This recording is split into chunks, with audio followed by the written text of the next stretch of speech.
Hi, how are you doing today? I hope you're having a beautiful day today. I am making a meal that has been provided to me by my mother-in-law, Ma Beckford, and she even provided all the ingredients. She's been having a craving for some beef and noodles, and you know, it's hard to cook for just one person for herself, and then it's hard to cook for just two people ourselves, so we just kind of make enough food to split between all three of us, and it ends up being a much more manageable amount for all of us. So she's wants some beef and noodles. It's too bad I don't have any Tough Joe burgers because that would be amazing in this, I'm thinking. But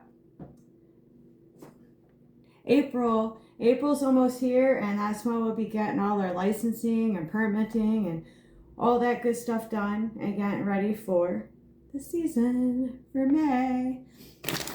Anyway, back to today. I got this bag of meatballs. Let's see, it's 2 pound. Yeah, 2.75 pound bag of meatballs, which is gonna go right in this guy right here.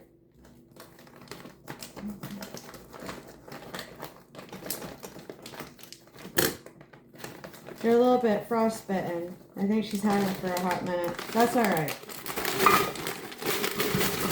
Oh yeah. Oh yeah. That's all right. It'll be delicious anyway. All right. It also calls for beef broth. So let's see here. We got 32 ounces, 2 pounds again. We're gonna pour all that right in there.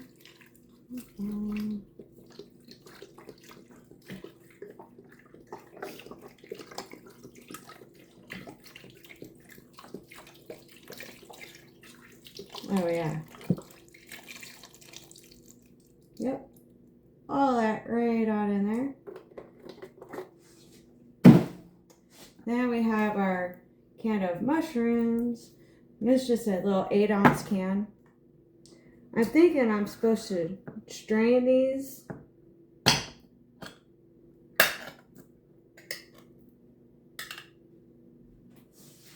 I'm just going to go ahead and just have the mushrooms.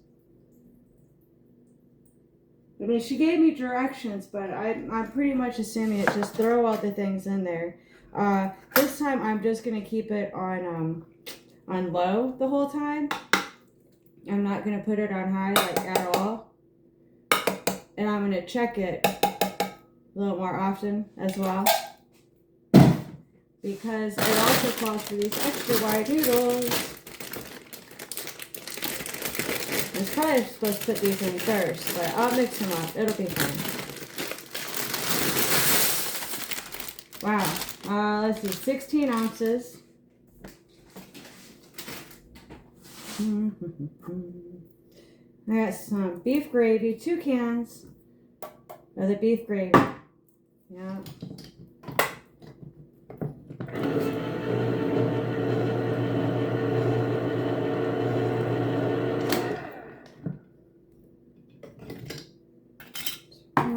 And now the Perry Kitty's coming out here like it's tuna fish or something for her. And she's probably gonna yell at me about food.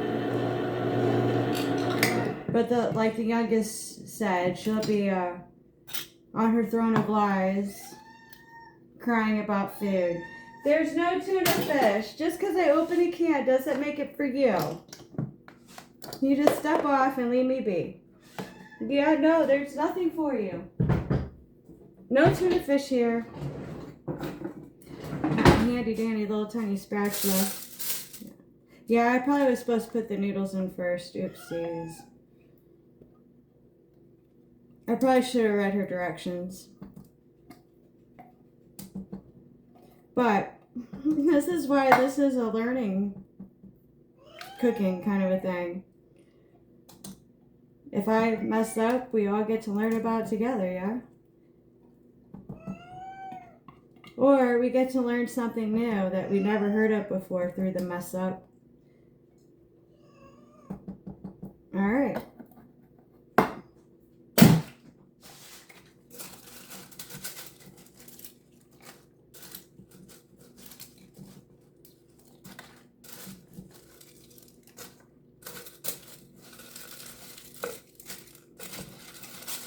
Oh, wait. Maybe I was supposed to wait to put the noodles in. Look, I need to know if I can leave the house for an amount of time and just let this go. Because that's what a crockpot meal is for, right? You're supposed to be able to, like, go to work and have this cook all day and then come home to a, delicious smelling kitchen. Yeah. Alright, so this will get better as it cooks. You know, you'll have the lid on it.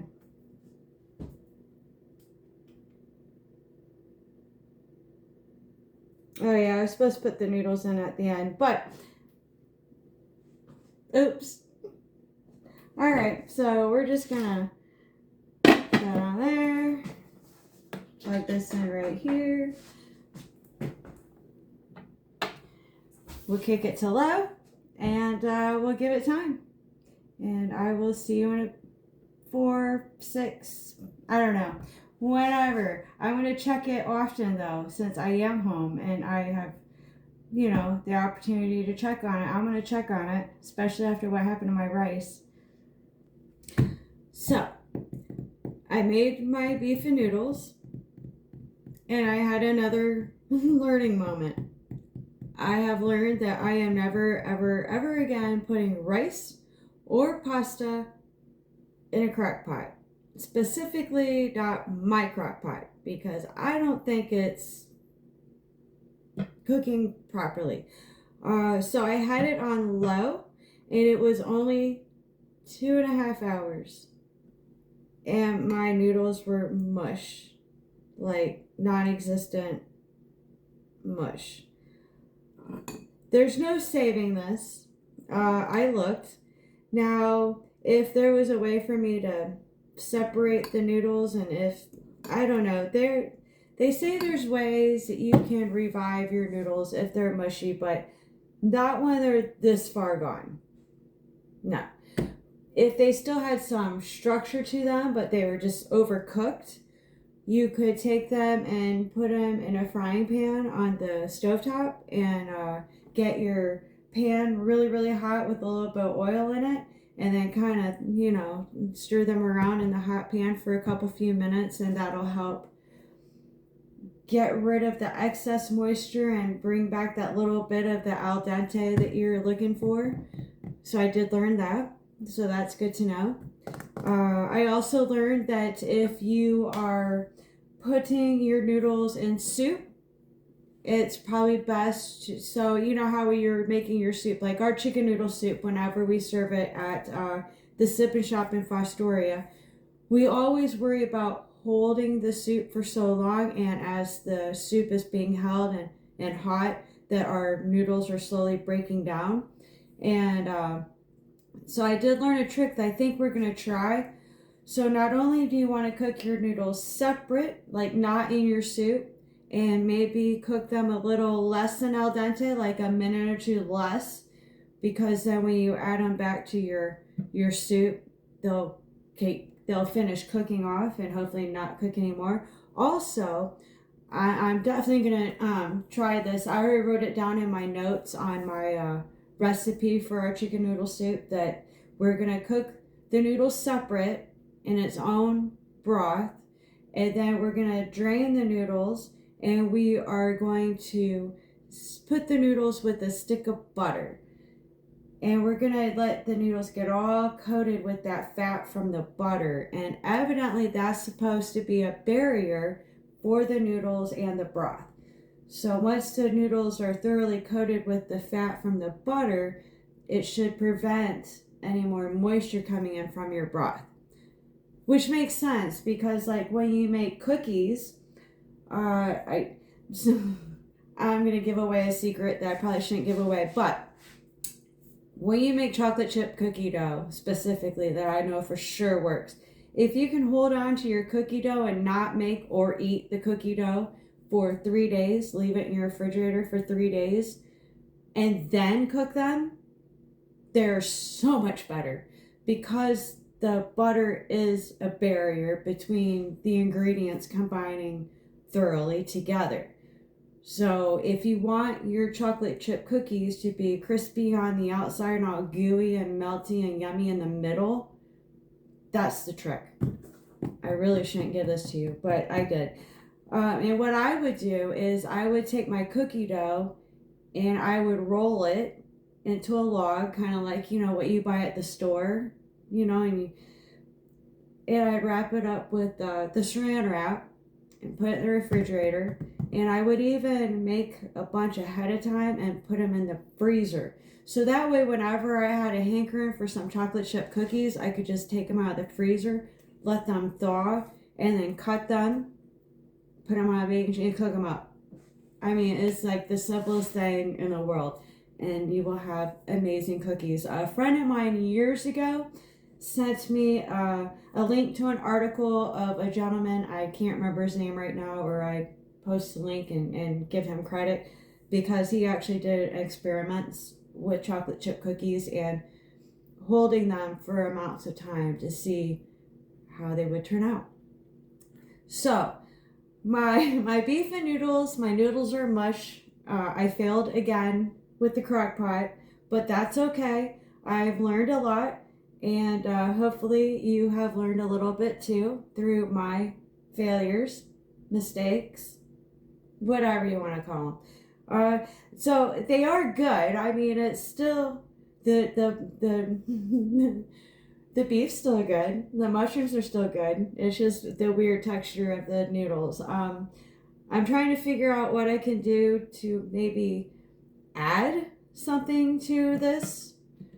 Maybe if I add like a bag of mixed vegetables, would that help?